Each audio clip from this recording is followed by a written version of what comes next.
नमस्कार, मैं हूं पवन त्यागी। राजस्थान रेप में नंबर 1, ये मैं नहीं कह रहा हूं, एनसीआरबी के आंकड़े और कांग्रेस के ही एक नेता ने खुलासा किया जिनका नाम है राजेंद्र गुढ़ा। राजेंद्र गुढ़ा ने बाकायदा राजस्थान की विधानसभा में अशोक गहलोत सरकार की पोल खोलते हुए कहा कि जो कांग्रेस मणिपुर पर हल्ला कर रही है, जो कांग्रेस संसद नहीं चलने दे रही है, जो मुख्यमंत्री यहां खड़े होकर विधानसभा में मणिपुर पर चर्चा करने की बात कर रहे हैं, उनको अपने गिरिबान में झांकना चाहिए कि राजस्थान के अंदर महिलाओं की क्या स्थिति है।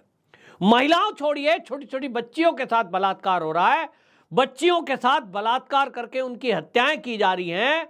लगातार ऐसी घटना दलितों के ऊपर हो रही है और यहां सरकार है कि ध्यान नहीं दे रही है।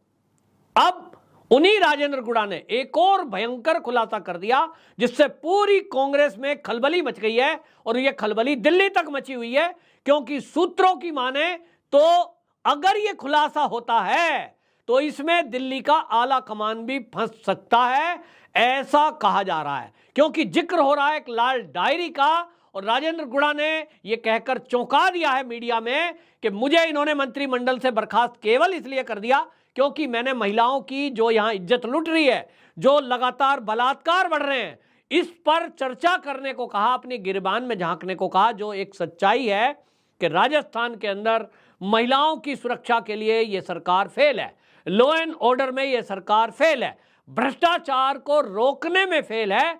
सरकारी दफ्तरों में जो अधिकारी हैं उनकी अलमारियों से 2.5-3 करोड़ रुपया मिल रहा है, सोना मिल रहा है, तो ये सरकार भ्रष्टाचार में लिप्त है। जैसे ही मैंने अपनी सरकार से केवल गिरबान में झांकने की बात की, मुझे मंत्रिमंडल से बाहर कर दिया। लेकिन अब मैं एक ऐसा खुलासा करूंगा जिससे अशोक गहलोत और इनकी सरकार में बाकी जो मंत्री हैं उनके भ्रष्टाचार का खुलासा होगा कि किस तरह से करोड़ों अरबों रुपए का घोटाला किया। और उन्होंने जिक्र किया कि एक जो वहां पर आरटीडीसी के चेयरमैन है धर्मेंद्र राठौर, उनके घर में ईडी और इनकम टैक्स की रेड हुई थी और कहते हैं कि जैसे ही रेड की खबर लगी तो मुझे जो है अशोक गहलोत जी ने कहा कि देखो भाई, उसके घर जाना बड़ा जरूरी है, वहां एक लाल डायरी है और वो लाल डायरी को लाना बहुत जरूरी है, वरना तो सब फंस जाएंगे। कहते हैं भाई मैंने ये जिम्मेदारी ली क्योंकि अशोक गहलोत का मंत्री हो। तो भाई वो कहते हैं कि मैं बड़ी स्टाइल में वहां उनके घर में गया और मैं ऐसा गया जैसे मुझे कुछ पता ही नहीं है। वो इनकम टैक्स के और ईडी के अधिकारी थे, उन्होंने कहा भाई आप मंत्री जी हो, यहाँ रेड चल रही है हमारे काम में। बोला हम इस तरह से घूम के आ गए और वो डायरी को ले आए। जब मैं डायरी ले आया और अशोक गहलोत को मैंने वो डायरी दी तो कहते हैं कि इन्होंने कहा भाई तूने कमाल कर दिया, ये तो सर्जिकल स्ट्राइक हो गया कि आईटी के और ईडी के अधिकारियों के बीच से वो डायरी निकाल के ले आए। असल में भाई एक मंत्री है, ईडी हो या इनकम टैक्स हो, ऐसा तो है नहीं मंत्री जी की जेब की तलाशी लेते। दिखाओ भाई, आप घर में घुसे थे, बाथरूम तक गए थे, बाथरूम करने गए आप, तो दिखाओ क्या लेके जा रहे हो। इनकम टैक्स हो या ईडी के अधिकारी, वो जो अपना काम करने जाते हैं वो पेपर देखते हैं, प्रॉपर्टी देखते हैं, उनका इन बातों पर ध्यान नहीं है कि आपके भ्रष्टाचार में जो कोई डायरी है, हालांकि वो डायरी बहुत महत्वपूर्ण थी। अब इसको लेकर भी चर्चा हो रही है कि जो राजेंद्र गुढ़ा है, इन्होंने वो जो सबूत ला करके नष्ट कर दिया और अशोक गहलोत को दे दिया, जिसको ये कह रहे हैं कि वो जला दी गई डायरी। तो क्या ये भी दोषी हैं कि यदि उसमें भ्रष्टाचार के सबूत थे और इन्होंने भ्रष्टाचार के सबूतों को नष्ट करने में अशोक गहलोत का साथ दिया, तो ये भी अपने आप में एक बड़ा अपराध है। अब वो देखना होगा, एजेंसियों का काम है कि वो क्या करेंगे, लेकिन एजेंसी तो बाद में काम करेगी। राजेंद्र गुढ़ा ने ही घोषणा कर दी कि मैं इस पर आने वाले दिनों में खुलासा करूंगा। अब इसका मतलब क्या है समझ रहे हैं? इसका मतलब यह है कि राजेंद्र गुढ़ा अगर ये बोल रहे हैं कि उस लाल डायरी का खुलासा मैं अगले दिन करूंगा, आने वाले दिनों में करूंगा, वो डायरी बेशक जला दी, तो क्या आप सोच रहे हैं कि अशोक गहलोत जी को वो जो डायरी है वो यूं ही ला के दे दी होगी? भाई एक पॉलिटिक्स आदमी है, एक आम आदमी भी इतनी बुद्धि रखता है कि अगर एक मुख्यमंत्री रिस्क के टाइम पे एक व्यक्ति को भेज रहा है कि वो डायरी है भाई बड़ी महत्वपूर्ण है, उसमें सब फंस जाएंगे, तो इसका मतलब तो उस आदमी को भी ये बुद्धि आएगी ना कि उसमें कोई गहरे सबूत होंगे। आज के टाइम में मोबाइल सबकी जेब में है, कुछ नहीं करना, मोबाइल पे हर पेज की फोटो ले ली होगी। और यही सूत्र बता रहे हैं कि वो जो लाल डायरी थी जिसमें अशोक गहलोत के कच्चे चिट्ठे लिखे हुए हैं भ्रष्टाचार के हर सबूत को राजेंद्र गुढ़ा ने अपने पास सुरक्षित रख लिया और इसीलिए वो इतने दमखम से बोल रहे हैं कि अब मैं अगले आने वाले दिन में इसका खुलासा करूंगा। और इसलिए मीडिया में उन्होंने बोला भी है कि वो जो लाल डायरी है उसके अंदर भ्रष्टाचार के केस हैं। इसको लेकर के भारतीय जनता पार्टी के प्रवक्ता शहजाद पूनावाला ने ये कहा है कि देखिए ये जो घोटाला सब हो रहा है, लाल डायरी का जिक्र हो रहा है, ये जो है बहुत गंभीर है, अरबों करोड़ों रुपए का घोटाला है। और यहाँ जिस तरह से रेप की घटनाएं हो रही हैं, जो स्वाति मालीवाल दिल्ली आम आदमी पार्टी की निकट की है और वो दिल्ली महिला आयोग की अध्यक्षा है, वो जा रही है मणिपुर कि मुझे जाने दिया जाए, मैं वहाँ जांच करूंगी। एक वीडियो आ गई तो वो मणिपुर चल दी, पश्चिम बंगाल नहीं गई जहाँ से वीडियो भी आ गई, वहाँ से FIR की कॉपी भी आ गई, बीजेपी के नेताओं का बयान आ गया, सोशल मीडिया पर है, वहाँ नहीं जाएंगी।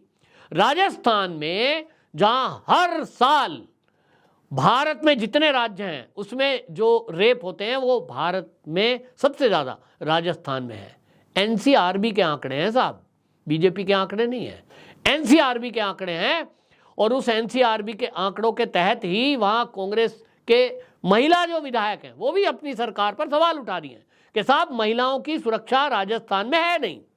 लेकिन ना तो आम आदमी पार्टी का कोई नेता राजस्थान आएगा, ना ममता बनर्जी आएगी, ना समाजवादी पार्टी बोलेगी, ना डफली गैंग बोलेगा, ना मिलोड बोलेंगे, कोई नहीं बोल रहा। सोचिए, एक मंत्री खुद अपनी सरकार को कह रहा है, दिल्ली में बैठे मिलोड जो ये कह रहे थे कि मणिपुर पे कुछ एक्शन लो वरना हम कुछ लेंगे, तो भाई इस पर ले लो। एक मंत्री ने खुद कहा है अपनी सरकार को, और NCRB के तो आंकड़े हैं। आप कह सकते हो क्या कि अशोक गहलोत जी जवाब दीजिए वरना हम एक्शन लेंगे? नहीं, मिलोड नहीं कहेंगे, बड़ी समस्या है। उनको केवल वहां जाना है जहां भारतीय जनता पार्टी की सरकार हो। अन्ना हजारे कितनी उम्र हो गई उनकी, वो कभी अरविंद केजरीवाल जी को स्थापित कराने के लिए सत्ता में दिल्ली में आए थे, उनको केवल सेलेक्टिव उनको भी धरने देने हैं। वो कह रहे हैं मैंने तब भी धरना दिया था जब निर्भया कांड हुआ था। अच्छा, बहुत अच्छी बात है अन्ना हजारे जी, बहुत बहुत धन्यवाद। उसके बाद भारत में रेप होने बंद हो गए, क्यों नहीं गए राजस्थान जहां दिंजे जला दिए गए लोग, जहां बच्चियों के साथ रेप हो रहा है? क्यों नहीं गए पश्चिम बंगाल? कभी नहीं गए। आपने तो धरना प्रदर्शन नहीं किया, पालघर में साधु मार दिए गए पुलिस की मौजूदगी में, कोई धरना प्रदर्शन नहीं। आज आपको मणिपुर के हिंसा की एक वीडियो आ गई, आप कह रहे हो बड़ा शर्मनाक है, अब मैं फिर से धरना अनशन करूंगा। यह है हकीकत आपकी कि आप एक सिलेक्टिव राजनीति करते हैं केवल और केवल भाजपा शासित राज्यों को बदनाम करने के लिए। लेकिन अब राजस्थान में कांग्रेस की पोल खुली है और अब इस पर राहुल गांधी, प्रियंका गांधी वाड्रा और सोनिया गांधी से जवाब मांगा जा रहा है कि जवाब दीजिए। आने वाले दिनों में पोल खुलनी तय है। अभी आपको बता दूं, वहां जो नेता प्रतिपक्ष हैं राजेंद्र राठौर भारतीय जनता पार्टी के, आरोप लगा रहे हैं, वो कह रहे हैं कि पिछले 5 साल में अशोक गहलोत सरकार में जो भर्तियां हुई हैं आनन फानन में, अभी चुनाव घोषणा हो गया ना, इसके बाद भी हुई है, हजारों भर्ती कर गेरी युवाओं को खुश करने के लिए। लेकिन खबर आ रही है बहुत पैसे लिए गए, MLA के जरिए, लोगों के जरिए पैसे बटोरे गए। ये राजेंद्र राठौर कह रहे हैं कि पिछले 5 वर्षों की भर्ती की पूरी जांच हो तो अरबों रुपए का घोटाला तो इसी से खुल जाएगा। अब आपको याद होगा सचिन पायलट अपनी ही सरकार पर भ्रष्टाचार के आरोप लगा चुके हैं, कांग्रेस के नेता हैं। सोचिए, सचिन पायलट ने आरोप लगाए, नेता प्रतिपक्ष आरोप लगाए तो छोड़ दीजिए, राजेंद्र गुढ़ा सीधा सीधा आरोप लगा रहे हैं।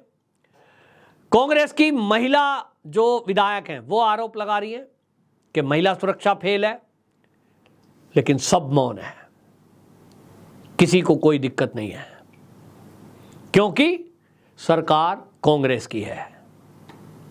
अब मामला ये उठता है कि इस पर जो संसद को नहीं चलने दे रहे हैं, राजस्थान के अंदर 1 साल के अंदर 6000 के करीब बलात्कार हुए, इस पर आम आदमी पार्टी कुछ बोलेगी, इस पर टीएमसी कुछ बोलेगी, इस पर वामपंथी दल कुछ बोलेंगे? उत्तर है नहीं, कोई नहीं बोलेगा, क्योंकि ये गठजोड़ बना लिया है। जैसे ग्रोह बनता है ना, ग्रोह बना लेते हैं, एक इसको शामिल कर लो, ये शूटर है, ये अपहरण करने में माहिर है, ये फला काम कर, ऐसा एक ग्रोह बनता है। ऐसा 26 दलों का जो गठबंधन बना है, इसमें दिखाई दे रहा है कि ये सब लोग कैसे भ्रष्टाचार करना है इसमें माहिर हैं, कैसे भाजपा को बदनाम करना है, नैरेटिव को मोल्ड करना है इसमें माहिर हैं, कैसे अपने गुनाहों को छुपाना है इसमें माहिर हैं।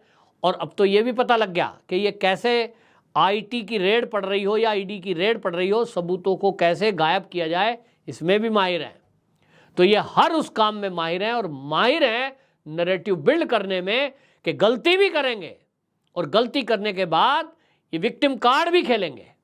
याद करिए, दिल्ली में आम आदमी पार्टी का पूर्व पार्षद ताहिर हुसैन शामिल होता है दिल्ली जलाने में, अंकित शर्मा की हत्या में, और कितने लोगों को मारे और अरबों रुपए का, यहाँ अरबों करोड़ों रुपए का जलाकर नुकसान कर दिया, खाक कर दिया। लेकिन उसके बाद विक्टिम कार्ड खेला गया कि साहब मुसलमानों पे हमले कर रहे हैं भाजपा वाले, और उसका दोषी बता दिया कपिल मिश्रा को।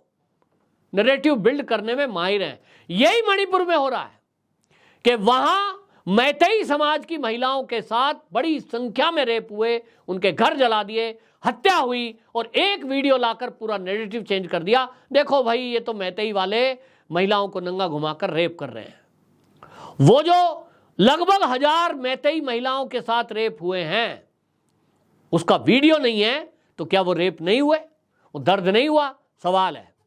लेकिन अब ये जो पोल खुली है राजस्थान से, इससे पूरे कांग्रेस में हड़कंप मचा हुआ है, और यह भी माना जा रहा है कि अगर ये डायरी के राज राजेंद्र गुड़ा खोलते हैं, अब मैं एक और बात कहने जा रहा हूं कि इनकी तत्काल सुरक्षा की जाए। राजेंद्र गुड़ा जी ध्यान रखिए, राजस्थान है, पुलिस अशोक गहलोत के पास है, अपनी जान बचाएं। आपने ये कह तो दिया, इस कहने के पहले ये सबूत जरा मीडिया में दे देते तो मुझे जान का खतरा लग रहा है। भारतीय जनता पार्टी या मैं अमित शाह को कहूंगा, इन्हें तत्काल सुरक्षित किया जाए, क्योंकि ये बहुत बड़ा सबूत लेकर बैठे हैं। अगर ऐसा है कि राजस्थान सरकार के भ्रष्टाचार के सबूत इनके पास हैं, तो इनकी जान की बड़ी परवाह की जाए, कहीं सबूत नष्ट करने के लिए इनके ऊपर कोई हमला ना हो जाए।